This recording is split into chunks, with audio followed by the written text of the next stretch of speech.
বাচ্চা কাচ্চা কি এবার হবে? বিয়ের তো প্রায় 7-8 বছর হয়েই গেল। 7-8 বছর না, 5 বছর হয়েছে। আমি বুঝলাম না তোমার সমস্যা কি? তুমি দেখা হলে উল্টোপাল্টা কথাবার্তা বলো, বাচ্চা হলে তো দেখতেই পারবে। বাচ্চা হয় না এটাই আমার অপরাধ, তাই তো?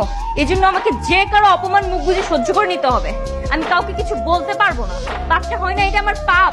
হ্যাঁ, সব তো আমার কপালের দোষ না, আমার কপাল খারাপ। তাহলে আজকে ভাবির মতো আমার একটা বাচ্চা থাকতো, এই 5 বছরে বাবার একটা আমি শুনতে পারতাম। মা তুমি একটা কাজ করো, তুমি সাইমনকে আবার বিয়ে দিয়ে দাও। আমার মনে হয় ও এটাই চাচ্ছে। তোর বউ আর তোর মা কোনোদিনও তোকে আরেকটা বিয়ে করতে দিবে না।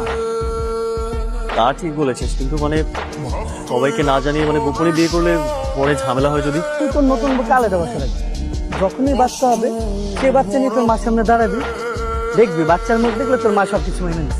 কি হয়েছে আমাকে বলবা? দেখ, সত্যি আমি সত্যি সত্যি মা হতে যাচ্ছি। আমি